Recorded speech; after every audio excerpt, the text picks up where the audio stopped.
ला ला ला।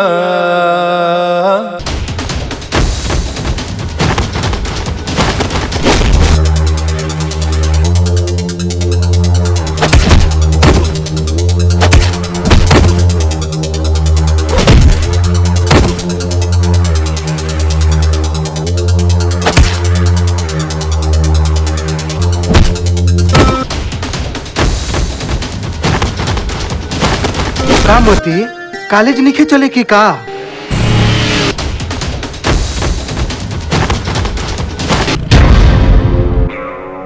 ना सुने के आदत नहीं खे, लगान तो तोड़ने के देवे नहीं की पड़ी। सीधा उंगली से अच्छा है टेढ़ करके समझ में आई ना?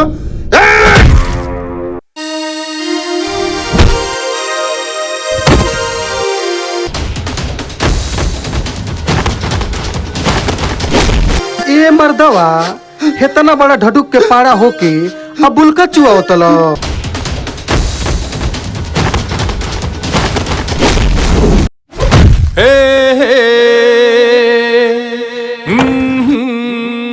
राम जी की जय, हनुमान जी की जय। दे दिली जान करे जा हमरा प्यार में, दे दिली जान करे जा हमरा प्यार में। You bloody! एक कमरा से वो कदम ही बाहर निकलना जान मार दे तोड़। समझा दो अपना बेटी के, अब तू लोग कान खोल के सुन लो। बिना हमरे इजाजत के अगर एक वो कदम लेकर बाहर निकल तो हर लोग के कदम सलामत ना।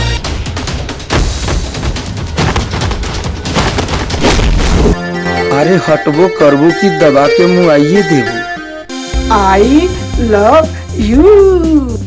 हाँ हाँ हाँ मारा संसारे के।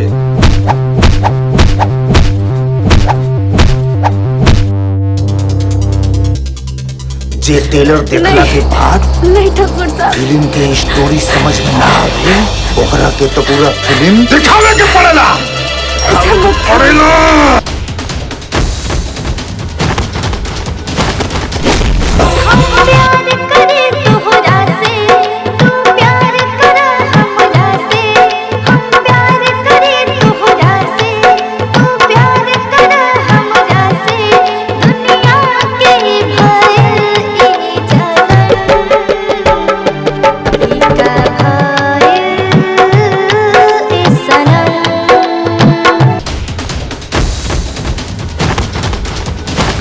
नहीं ठाकुर साहब नहीं, हाय अन्याय मत करी ठाकुर साहब, ऐसा अनर्थ मत करी। हम समाज में का मुंह दिखावे लायक रहो।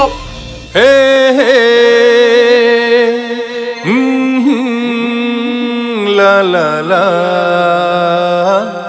ला ला ला। चाचा वो रहीम कहाँ बने? रहीम ऊ तो घरे लइकन के पढ़ावत हुई है।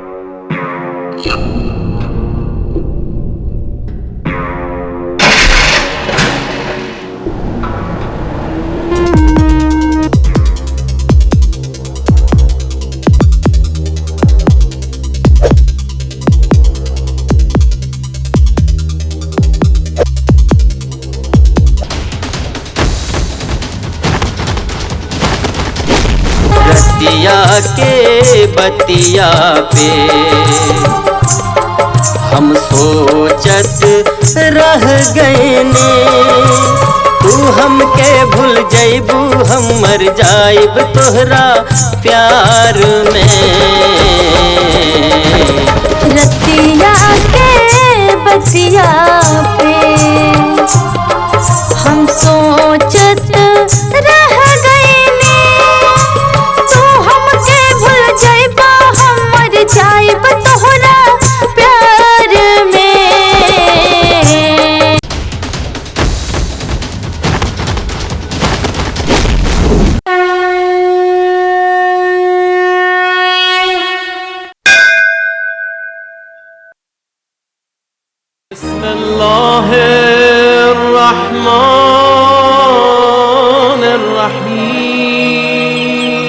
कितना खुशकिस्मत बानी हम जे श्याम हमके मिलल बानी।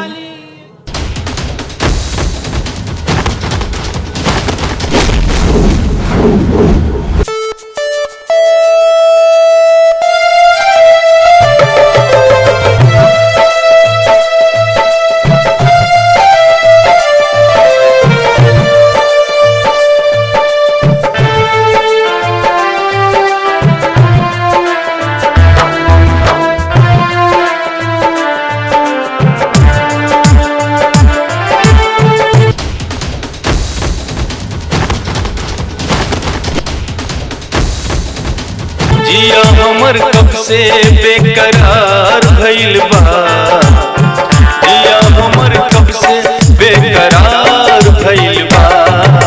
जान जान जान जब से प्यार भइल बा, जान जान जान जब से प्यार भइल।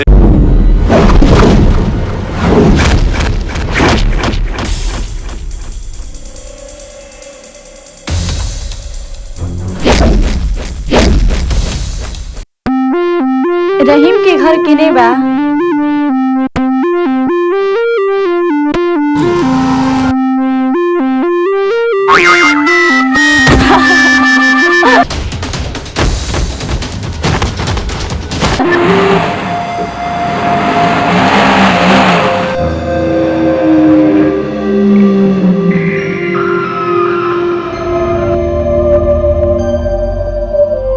अरे हमार मीरा बिटिया आ गई का?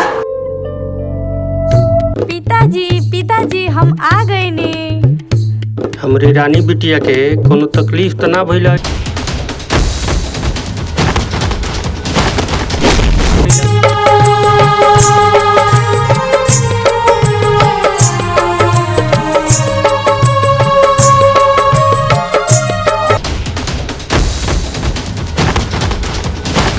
तू मीरा के घर के बहू बनैबा। हम आपके वचन देकर भैया कि मीरा आपके बहू बनियन त बनी, चाहे एकरा खातिर दुनिया के कोनो शक्ति से लड़ जाएगी।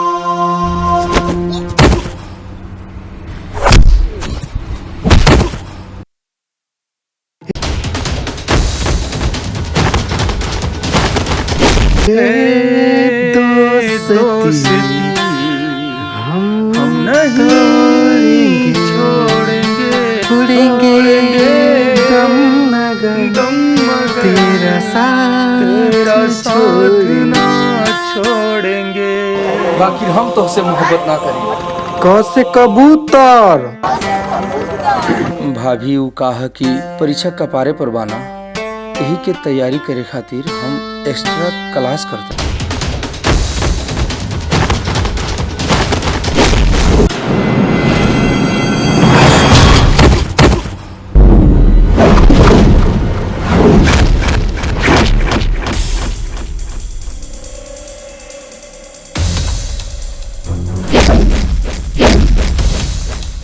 हमनी के गरीब जरूर है जा, लेकिन केहू के बेटी महतारी के इज्जत करे जाने में हम रौरी से वादा करके जा रहा बनी कि हम रौरी भतीजी के भगा के ना डोली में बिठा के ले जाए।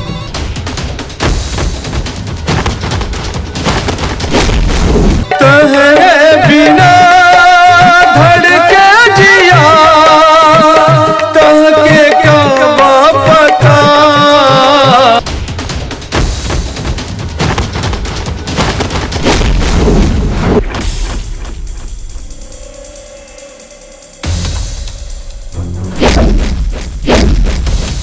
आजा आजा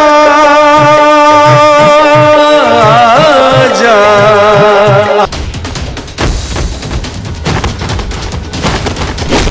आबिजा।